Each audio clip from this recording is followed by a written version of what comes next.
Hello, everyone. Welcome to this week's episode of Scaling Expertise. I am very excited about my guest today, Jillian Dolberry, where we will talk about one, how she helps you scale your expertise, and we'll also have a little look behind the scenes to show how she has scaled her expertise. So, welcome to Scaling Expertise, Jillian. Thank you for having me. I'm excited to be here. Yeah, I'm excited as well.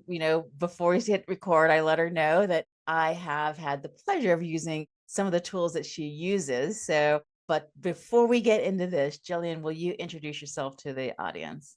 Of course. So I'm Jillian Dolberry, and I own an OBM and team strategy company. Right now, we are helping women business owners scale sustainably through auditing their leadership, team, and systems and figuring out where the blind spots are in those areas where we can leverage what they're already doing well and continue to grow in their business. So we really take a holistic approach in how we serve our clients. And the thing that you were mentioning was our team task tracker. And that's a way that we're able to kind of gift someone the opportunity of creating KPIs and selecting basically delegating what they want to give off to somebody on their team. So we love the women that we work with. We typically do like 90-day sprints with them so that we get to have that really intense working time together, and the growth that we're able to see is incredible. It's really rewarding. Yeah, the task manager for me overly inclusive. I have a fairly simple business, but it made me think about so many issues. I mean, a lot of us, as we grow our business, obviously, many of us start doing everything. And then we start, how do we peel off? How do we peel off? And it really had me thinking about the functions too. Mhm. Because, I have an OBM who does everything, but now that we're starting to grow the team, like, okay, like how do I start to like even specialize in, marketing, operations, other things like that, delivery. And so it's been really, really helpful for me to think through all the things that are happening in my business that I really didn't identify by function, honestly. I'm like, oh, that is operations. That is like I wasn't thinking about it that way. And I imagine you come across that quite a bit. Yeah, absolutely. What the team task tracker does is it gives people a list to start with of saying, these are the things that happen in my business every day. But it shows you who you can delegate them to, or even acknowledgement that you're the one doing those and maybe you Yes. don't have to be. Right. So important. I'm a huge believer in the division of labor, and I believe in staying in my lane. It's not always possible because sometimes, you just have to do things that aren't quite in your lane. But anytime I can spend kind of developing my expertise instead of figuring out what to post on social media or things like that is a well spent to have that Yeah. delegated. All right. So we went off track a little bit because I really wanted to start with how you got to where you are Oh, and yeah. talk about more about your expertise. Yeah, I appreciate that. So, I actually got my college degree in graphic design and really enjoyed that. I'm a very creative person at heart and still really enjoy creative activities and even doing them in my own business. It's a perk, I guess, that I have that Mhm. experience. But I was in the corporate world and ended up quitting my job because the corporate culture was just killing me from the inside out. I was just not Mhm. created for that environment. And so I ended up working with a small family business and doing some office management in addition to some marketing type work. And so when I started that job, I realized that I really loved management. I really loved people. I really loved like building out a culture, coming up with a value system, creating standards for people to abide by. Because while that sometimes feels like there's just a lot of rules and regulations, it's actually something that's intended to make people feel secure in their work environment. And so that is when I realized that that was a gift that I had and a passion that I had, I really just took that and ran with it and just maximize it in every way that I could, and started doing virtual assistant work and working with female business owners who were growing their own business and supporting them in that way. And then moved into more management pieces for those women and have had clients that I've worked with for 4+ years. And it was just incredibly rewarding to start in their business somewhere and kind of end in a completely different position, but also be able to witness all that growth that they've had Yeah. along the way.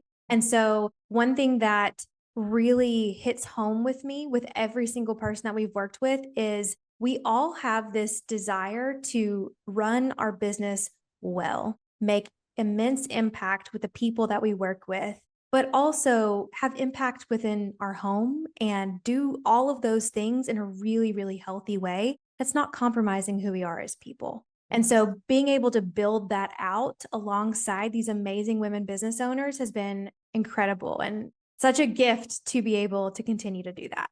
That is beautiful. Yeah, I think we forget how much, and this could be a uniquely American thing. I'm not going to generalize a little bit, that how much of our lives, like it's very hard to make these clean distinctions between our businesses and our home lives. Mm, And that we need that structure, honestly, to operate among them. Like if something needs to get done by me, does it matter if it's for my business or for my home? Like it has to get done and has to get done by me. And so to be able to kind of make sure that we have the structures in place to help us do it efficiently is fantastic.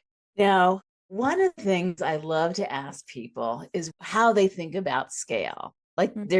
it's one of those words that I thought at the beginning was kind of had a universal definition, and it turns out it does not at all. And everyone has their own idea about what scale means. What does it mean to you? I love that question. I think what it means to me is to grow more without costing you more. Mhm. And really, I think about that from a really positive standpoint. Like when we could scale a business and it could cost us even more than money or time or energy, it could cost us a combination of those things. But when I think about scaling and thinking about what that looks like for the women that we work with and for the value system that we hold, it's being able to not have that ceiling of progress or profit or revenue and really just like breaking through that, but doing it in a way that honors who we are as people and the reason why we Mhm. started the business in the first place. Yeah, absolutely. Yeah, I mean, there's some people who will take the position that scaling, they make this distinction between growth and scaling. And I personally don't, that it's a stage versus an activity. And I think it's an activity versus a stage. And will you scale more effectively depending on what stage of development you're at? Absolutely. But that we should all be thinking about how to increase revenue without increasing costs. Like that should be something we should be doing Yeah. always when we're thinking about it. Yeah. And which brings us kind of to the intellectual property question. I obviously think that developing intellectual property assets is a big part of that. But so is structure. So are processes. Tell me how you like work with your clients. Like what are they struggling with when they come to you? And how do you know how to steer them? Yeah. They struggle with making decisions, Hmm. delegating, and feeling disconnected from their business. Hmm. And really, those three kind of like feed into each other. And the way that I like to visualize it is if you start at, it starts with the way you make decisions in your business. It may be reactive, it may be urgent, it may just come from a healthy place of Hmm. feeling like you have to do something, but not necessarily that's fully in alignment. And once you make that decision that's just a little bit off, it affects the way that you're able to delegate things. It affects the way Hmm. that you see yourself in your business and the way that you are able to view being able to bring people in to support your business, whether that be that you already have a team or don't have a team, but you Hmm. feel like you're maybe not there yet. It all starts with that decision process and it like creates these beliefs in our mind that we're just not there, we're just not good enough, or we haven't quite made it to that point yet, or we don't have enough money. There's like something missing and it creates this like incorrect belief. Then Hmm. it affects the way that we delegate. And then that all turns into feeling disconnected from our business. Because if we are not making those decisions that are fully aligned and allowing ourselves to stay in that really focused, intentional role, which is in the strategy, it's in the marketing, it's in the reasons why we do what we do, not the things that we could be delegating to people, but the things that only you can do in your business, which is Hmm. probably about 20% of what you think you have to do in your business. Right. But that it all leads to feeling disconnected. And then that to me just kind of spirals into a cycle of burnout. Mhm. So they are feeling like, I know I'm doing something wrong, but I just don't know what. Is that like, Yeah. And, I feel like with decision making, mhm, we all do our best. mhm, And the majority of the women that I work with have families, they've got sports schedules, they might have another job or another business. Their mhm, husbands work full time, their kids are always busy and doing things. They're running a household. I mhm, mean, we're all spinning a million plates at the same time. And so when we're all doing our best in the way that we make decisions.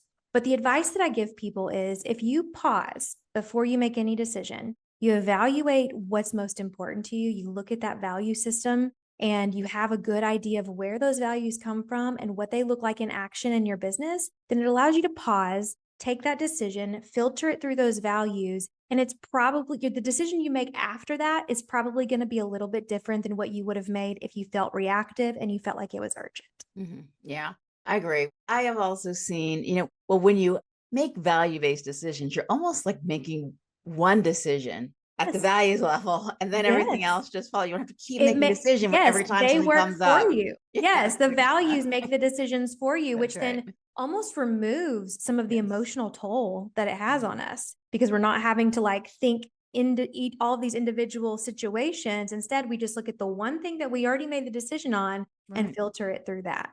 That's right. Yeah, I mean, I have a recent example of a client who, they had a client who was trying to push boundaries about, like, Mhm. you've made the decision to operate with best practices for your industry. Mhm. So either you're sticking with that or you aren't. Like, it's already decision already made. If you said, no, we're always going to stick with best practices and not make changes, because I mean, it's great. I mean, I know you want the client, but what is going to trump here? And that's another best practices, values, whatever that helps you make all those downstream decisions as well for your Yeah. clients. Yeah. So tell me about how you have scaled your business. I want to be completely honest with you. Please do. It is so hard and It it is. never feels easy. When you talk about it and you hear other people talk about it and they're like, here's how you scale your business. I feel like Mhm. I'm giving interviews on that left and right now. And I think the thing that nobody tells you is that the quickest way to scale your business is to give yourself grace when you screw up. Because Mhm. what keeps us small, what keeps us from taking that next bold, courageous step in business is what we believe about ourselves and what we're telling ourselves about what we're doing. Yeah. And so I've never seen anyone fail more or fail harder or not grow for giving themselves more grace. And I really just feel like that starts with us. Yes, it's about giving our team grace. Yes, it's about giving our clients grace. It's about holding those boundaries. I could go on and on and on about all those things. But ultimately, we got to start with us because we have to be kinder. We have to be kinder to ourselves in those moments. I know for Mhm. myself, I put a lot of pressure on myself. I want it to be perfect. I want it to look professional. I want it to be good. And I want it to be better than good. Let's be real. Mhm. Right. But when I do that, I'm like really holding myself back from showing my true expertise, showing my gift, showing my vulnerability in business. And really, I feel like that is the secret to success is just being who you are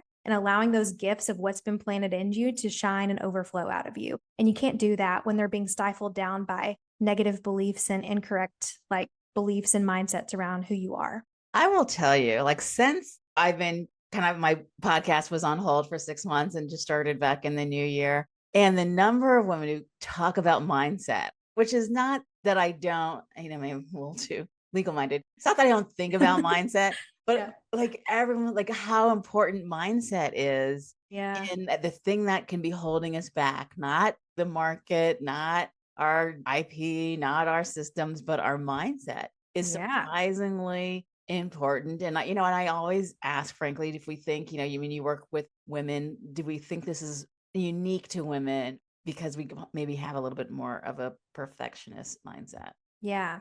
I mean, maybe. I really Mhm. feel like there's everything that's happened in our lives up until this point is playing into how we're running our businesses today. Mhm. I would love to sit here and say that I compartmentalize those things, but really that's doing a disservice to all of us if we try to compartmentalize. Instead, I feel like bringing your whole self to business, approaching it holistically and saying, I've been through something, which actually speaks to the values and what's important to us today, and say, I know that this is something that I struggle with. And so this may be a reoccurring thought that I have. And it's all about bringing awareness to that, Mhm. taking action that's going to combat that and is going to speak truth to ourselves, and also holding ourselves accountable or bringing someone in who we trust to hold us accountable in that as well. Sometimes I think that we see a mindset, like we can even identify when there's a mindset block. Mhm. But even when we identify it, we're like, okay, but now what? I'm still Mhm. stuck, still That's have the true. block. What do we do? I want to tell you right now, the secret to that, the formula is awareness, action, and accountability. So that you understand, like, what is blocking me? The reason I'm not moving forward is my mindset. So acknowledge. Repeat the three things again. Yeah. So, and it might be different for everybody. It could be, I don't have enough time. Mm-hmm. That's a mindset problem Mm-hmm. because, yes, we all have finite time, but is it Yeah. really even about time? Mm-hmm. Is the question. But it could be about time, money, resources, skill set, whatever we Mm-hmm. feel like it is. Mm-hmm. Narrow down to what that mindset issue is. And in that mindset issue, you're probably going to tell yourself, okay, but now what? What is the next step for me here? And so the next step for you is becoming aware of the mindset block, becoming Mm-hmm. aware of the incorrect mindset that you have, the doubt, the unbelief, and then you want to take action that's going to combat that. You want to take action that's going to get you moving in the right direction. Mm-hmm. And then you need accountability to keep up with Oh, that so three that you A's. don't Okay. spiral back into that Mm-hmm. process. Mm-hmm. I like that. Nice alliteration there. Yes. Oh, yes, I love them. Anytime I can pull that out, I'm all for it. I do.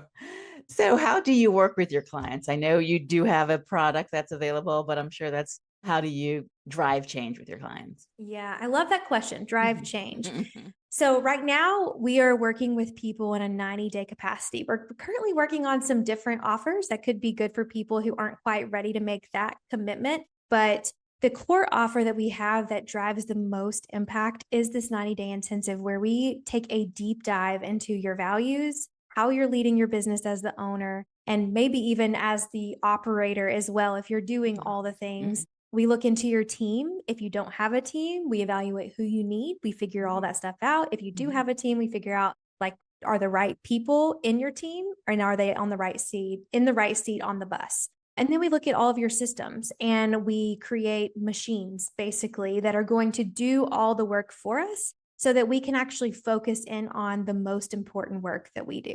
Awesome. What are your thoughts about AI? I'm sneaking that in there. Oh yeah. Oh, let's go.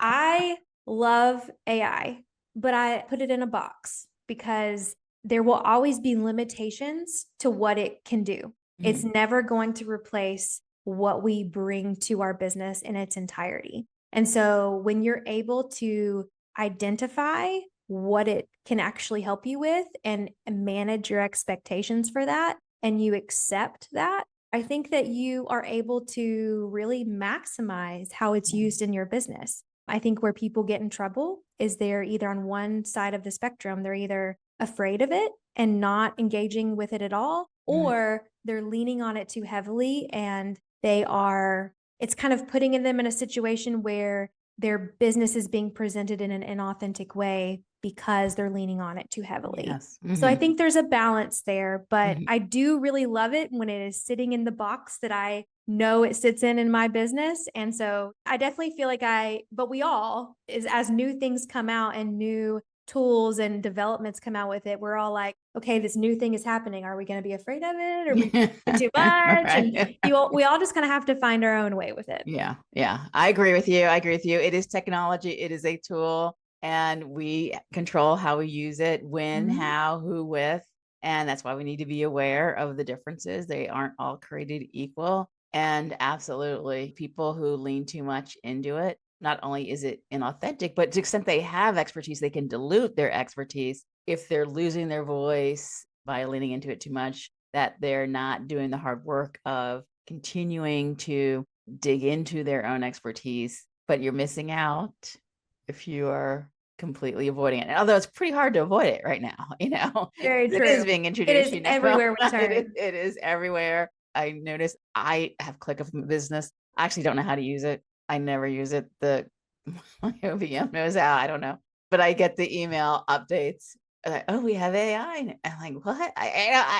Okay, but it is in something I do use every day, which is Adobe. They have it. And so it's there. Probably if you're using any type of SaaS, it's there. And Mhm. it really is, whether it makes sense for your business or the particular use case. So, all I think right. too, knowing what's most important to you and what you bring to the table in terms of business really helps you decide how to use it. So if anybody's like they're having decision fatigue or overwhelm, that there's all of these different opportunities, I just feel like let's go back to what's most important and then go from there. Yeah, absolutely. Yeah, I am on an email newsletter that comes out daily that has updates on new releases of kind of the usual suspects, new suspects, and new positions, new legal developments. And I'm like, wow. And it's accelerating, obviously. So, Yeah. but don't get overwhelmed. Just figure out what you need. Like, honestly, starting with some, like your task manager, like that is one of the benefits too. Like, you can't really delegate if you don't know what the process is. So many of us just get it done. Just get it done, just let it get done. But when you have to break it down into discrete tasks, like which ones can be delegated to human or delegated to AI or some other Mhm. tool. So another benefit. That's why we really need to understand what's happening in our business. So Absolutely. thank you for coming. So tell us what's new and exciting in your business, anything happening that you want to share. Yeah. So right now I am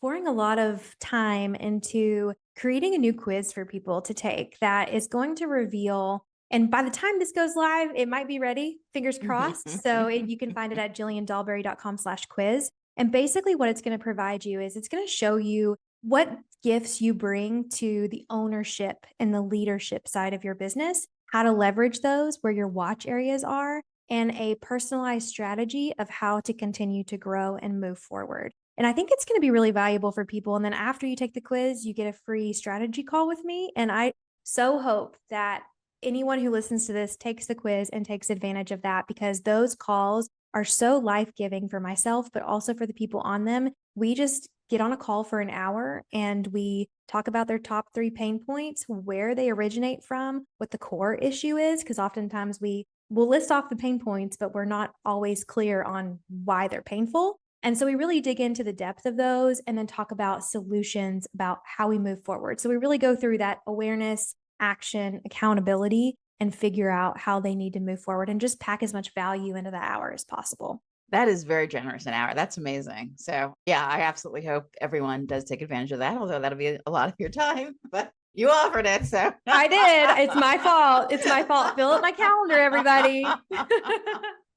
that is wonderful. Thank you so much, Jillian, for joining me today. It's been a Thank great you. conversation and some great resources. We'll make sure that your website is in the show notes. And where else? JillianDolberry.com. And then where else can people find you? I'm most active on Instagram. So my handle is Jillian Dolberry, and I'm very responsive in the DMs if you ever have any questions about anything we talked about or anything team, systems, leadership, business ownership, whatever you feel like you have a question on. If you feel like I can help or need somebody to listen, I'm your girl. So you can find me over there. Awesome. Well, thank you so much, Jillian. Thank you for having me. It was a joy to have this conversation with you, Erin. Thanks.